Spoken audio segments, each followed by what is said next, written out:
So on my final statement, in my last slide, I say it's time to lead. And there's a quote that says, "What we do for ourselves dies with us.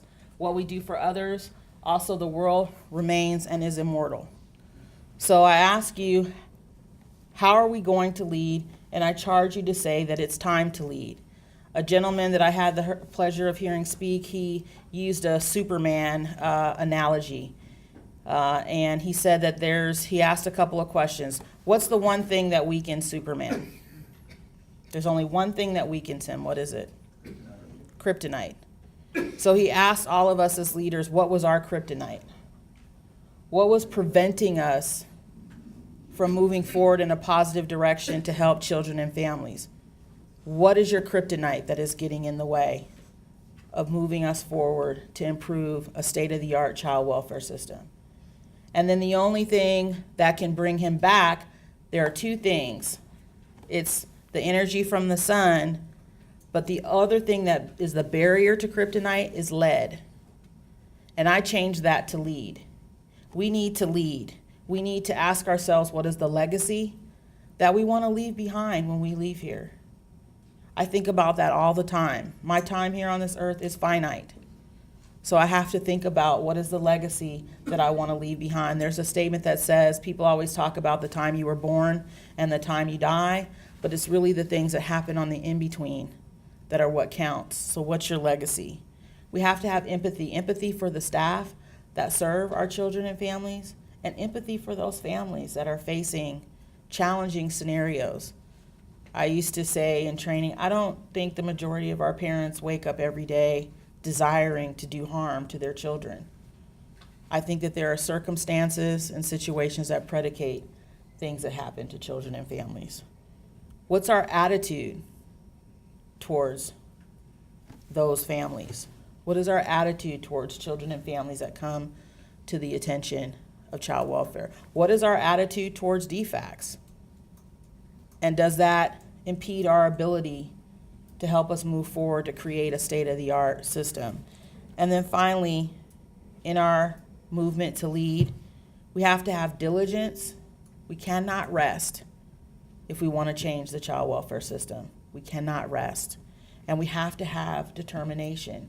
We have to have the will to know that it's a long journey. It's not a sprint.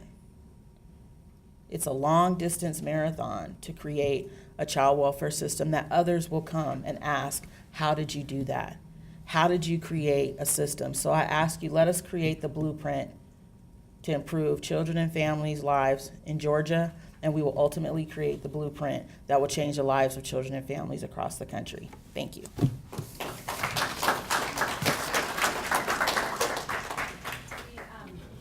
We're running just a few minutes behind, but if anybody has any questions for Virginia before we go into the subcommittee reports. I did have one point I wanted to just clarification on. The practice model you said was National Implementation Research Network, it's called NERN.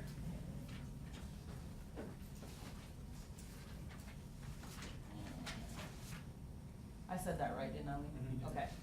Yeah, NERN. And you can actually find more information about NERN. You have a packet, I think, that Bobby is going to give to you, the Children's Network, the Gateway. There are places in there that you can Google. You can Google NERN. There's a report in there that talks about practice models and kind of gives an analysis.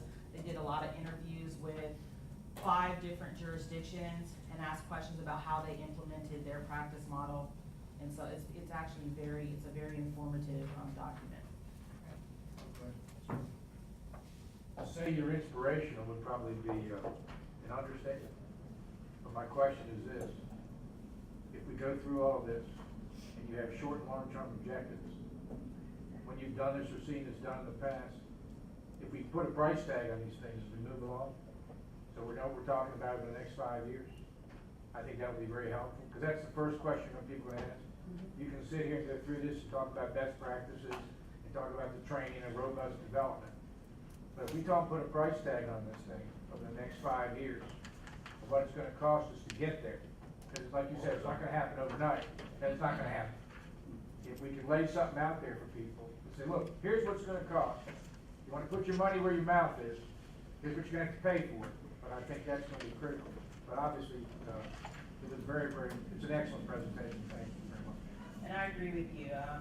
In the blueprint piece, which I gave you all the high level, that is a part of what we need to do. So it's many of you may have heard of have you heard of the logic model format? There's a logic model format that basically works backwards. We put the vision out there of what we hope to achieve happen, and it works backwards from there.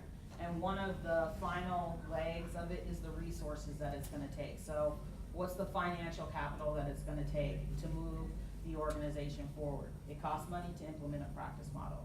It costs money to have a robust workforce development system. It costs money to do a public initiative to change your brand. And that's the purpose of the logic model, to outline by phases and create benchmarks so that folks can clearly see. So I'll just arbitrarily say, let's just say the wild guess is it's gonna take $40 million over 5 years to make this happen. The logic model is going to clearly articulate in year one, this is the level of financial and human capital that we would need in year two, and these are the dates and benchmarks that are associated with that. So you're exactly right.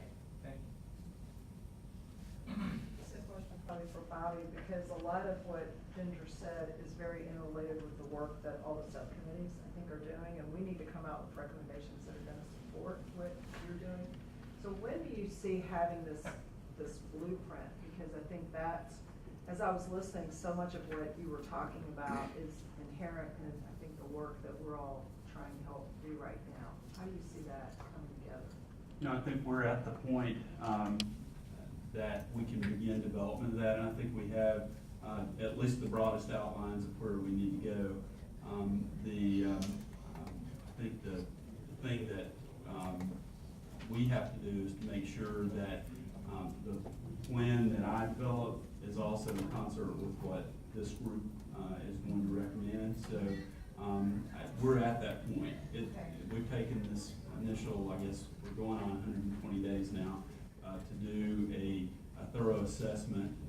And Ginger and I worked around this, and I initially brought her on to help us do the assessment. But I really think we have at this point a good idea of exactly what we need to do. So we can begin work on that right now. And really, actually, part of what Ginger outlined there really lays out what we need to do. It's around practice model, it's around the development and retention of staff, and it's around the engagement of the public in the work that we do.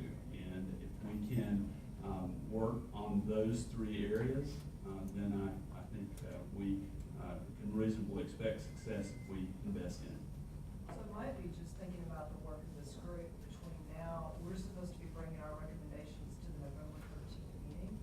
If we could completely interdigitate what each of us are doing with your plan to make sure that they do come out with what's absolutely aligned, that would be, I think that'd be helpful for, certainly would for our group, because we're hearing a lot of the same themes, and we want to make sure it's got to be doable with the recommendation, and also what are the 2015 priorities? I tell you that in my mind, I've always had a deadline in the heart of what I'm doing. And the deadline for me is that before we get to the legislative session, I'll have to have a well-developed plan. And anything short of that, I don't think is going to meet muster. So that is very timely, and I think we can begin work on that plan in the very near future. It sounds like we have recommendations, and I'm hopeful we hear those shortly that we can incorporate in the plan. But something we can have done, and I think we can develop that within 30 to 45 days.